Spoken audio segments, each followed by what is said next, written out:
Thank you, Linda. That was very sweet of you. And hopefully Anthony is unmuted, who I will now introduce. And actually, we're going to have Anthony introduce himself and also give us a little breakdown of what he does for Gateway and for Greystar as our manager. Anthony. Hi, everybody. Pleasure meeting everybody via Zoom. Thank you, John. Thank you, Linda, for the invite. Just want to give you like a little brief update about me. I started my career in property management about 30 plus young years ago. Started in leasing and made it through the ranks of manager until I joined the corporate world of property management. After a few years of being in the corporate office, I decided to go back on site. It has been about 4 years that I've been back on site and I haven't looked back. Through the years, I've gained a wealth of knowledge by working on site and in the corporate office. With that, and as a renter myself, I always have been a true believer about open communication. Good or bad, communication is the key. Currently, I hold the role as general manager here at the Gateway. I started as the GM back on January 20th of 2020. Great. Thank you, Anthony.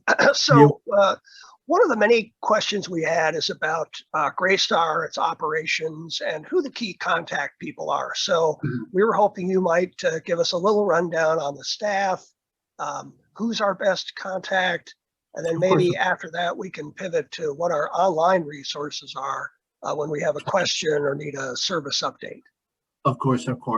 We do have, as you know, we do have many team members here in the office. With this, I would like to provide you verbally of who to contact. For billing rents, Jenny is our accounts receivable representative, and she can answer any billing questions that many of the residents may have. She can be reached at jenny.d@greystar.com. For maintenance, we recommend service requests work orders to be placed through the resident portal. At submission and upon receipt, an auto-generated email response is sent to confirm that the work order has been received. Keep in mind, normally it would take up to 4 days to complete a service order. Anything outside the 4 days, you should receive a call from a Gateway representative to provide you with an update of your open work order. If you don't receive a call, you may contact Mark Maggio at mark.maggiolo@greystar.com. And again, for those that don't have internet access to the portal, they can always contact our front desk and submit their service request with them, which is open, of course, 24 hours a day, 7 days a week. For notice to vacates, complaints, and general questions regarding the committee, Mark is our resident services manager and will be your first point of contact for resident-related issues. To name a few, notice to vacate, resident smoking, noisy neighbors, overall cleanliness of the community. Again, he can be reached at markmaggio@greystar.com. Last but not least is our senior community manager. I believe that everybody knows Abby Woods. She is responsible for the day-to-day operations. If you have tried to reach out to anyone that I just mentioned and have not gotten a response within 2 business days, please contact Abby immediately to ensure a resolution is obtained as quickly as possible. She is also your point of contact regarding current lease and lease renewal questions. And of course, she can be reached at abby.woods@greystar.com. And at this point, when emailing Abby, you can always include me or CC me so I can follow up with all the requests. And John, I'm also preparing a formal notification with communication information so all residents have the information that I just provided at their fingertips, and that should be distributed by the end of this week. That's terrific. And I will personally attest that Anthony is great at following up when a request maybe is lost in the system. So I know I appreciate his efforts in that regard. Thank you, John. So we had talked a little bit earlier last week, Anthony, about some of the follow-up questions that we had from our tenants who maybe make a request and then they're a little disappointed in the the timing of getting a response or their inability to get a response. So talk a little bit about some of the discussions you're having with your team about just making sure that feedback loop is better completed. Once again, yes, I did. After our discussion, I did immediately have a meeting with my team members. Everybody is on board. Kind of just, just laid it out to them. Hey, communication is key. Follow up is not there. I want to ensure that the GGTA members and all residents are being followed up as quickly as possible. I say within 48 to 72 hours. So everybody is on board with that.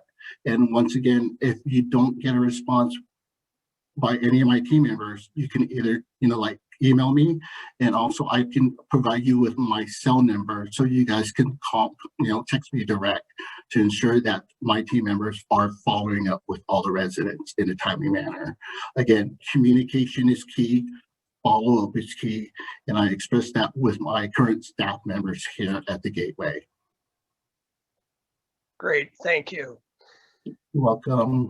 One of the other topics top of mind for most residents is, of course, our fire incidents that we've had. And so give you the opportunity to chat a little bit about the most recent incident that we had.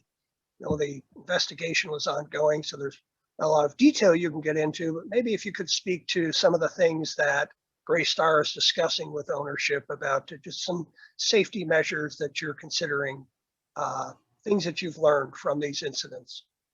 Yeah, right now, I think most importantly is education is key for current and all future residents.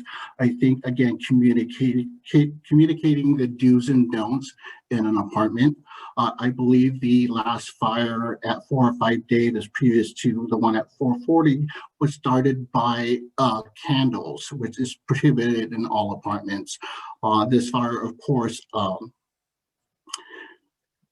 still under investigation, was started by a charging scooter. Again, education, and it starts with the Gateway to ensure that all residents have the foundations of the do's and don'ts. Like, again, no candles should be burned in apartments. Charging of scooters or any lithium batteries that are prone to burst out in flames, we should express that too as well.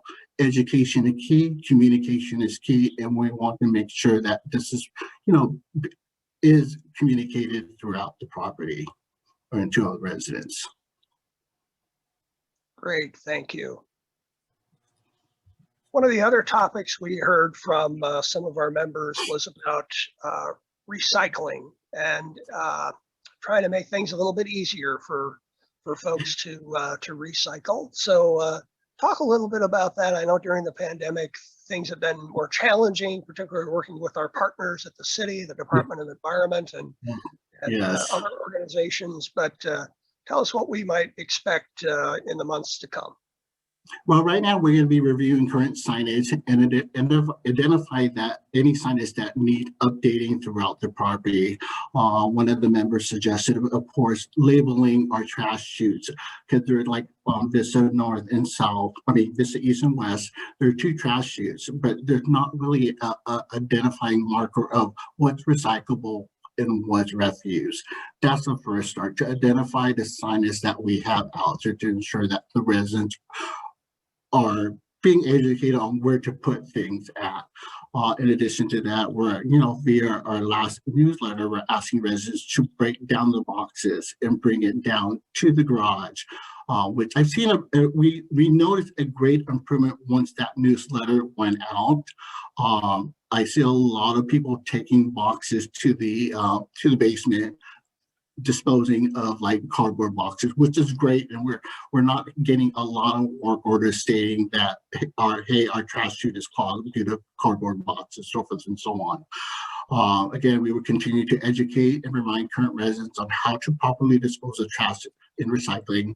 In addition to that, we're going to educate the new arrivals coming into the gateway with a pamphlet and making sure that I work with the leasing team to go over that important piece of information about recycling at the gateway.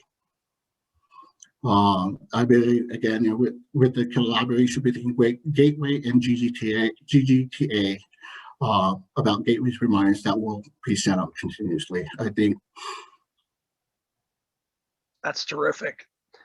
So I know you mentioned, referenced it a little bit earlier, but I want to be sure all our members get a good recap of the communications ahead. So talk a little bit again about the newsletter and what online resource we should go to when we're looking for like policy info, like pet policy, for instance, or some other information, maybe some late breaking info that you might have that you want to share.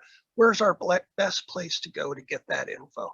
Well, we are working with actually Angela Johnson, who is my regional property manager, is in the room with me. Just want to let everybody know. We have discussed about updating our website with pertinent information in regards to, our portal with pertinent information that you guys need to know. Again, we will be working. I'm working with Mark Maggiolo to, like our newsletters that will be sent out each month by the 10th of each month. And that is going to be talking about like topics of concerns and solutions. And again, this newsletter will be sent out by the 10th of each month, unless it falls on the weekend. And in terms of policies and procedure or policy, community house rules, that could be obtained by from Abby Woods. You can just email Abby and she could provide you with house rules and any policy pertaining to the community, such as pet policies. Excellent. Great. Well, we try to, for the members here, we try to encapsulate the questions that were asked in sort of broad topics here. So I believe we've managed to touch on pretty much everything that was asked.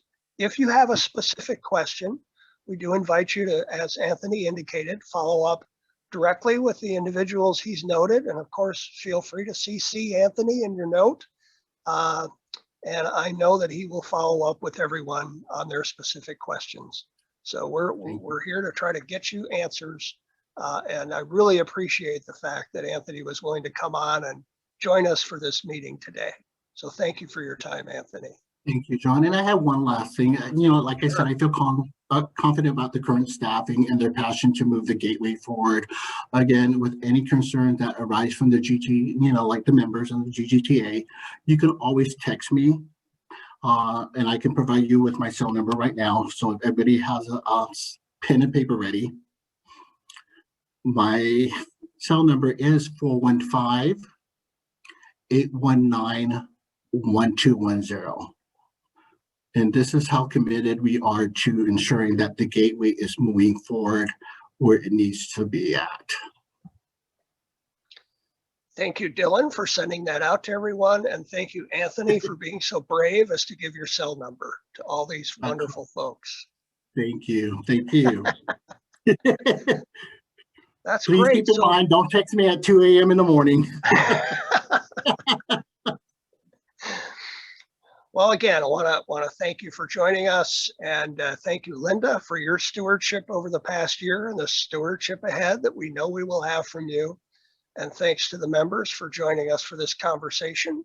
John, John, may I make just a fast comment? Of course. We have recorded this so that the link will be posted tomorrow to our GTA website. So if anybody has missed it, or you know of anybody that would be interested, please go there tomorrow, and you can. It should be on the front page. So, and I too thank you, Anthony. You're delightful to work with. I gotta say. Thank you, Lindy. Thank you so much. Lots of fresh air coming from the management. Thank you. Okay. Thank you, John, too. My pleasure. Thank you, Linda. So I think that's a wrap for this evening's meeting. And again, if you have a specific question that you have that perhaps wasn't addressed, invite you to contact Anthony directly. He's now given you lots of different ways to reach him, and I'm sure he'll be responsive. Thanks you so much. I agree. All right. Bye-bye. Good night, all. Good night, all.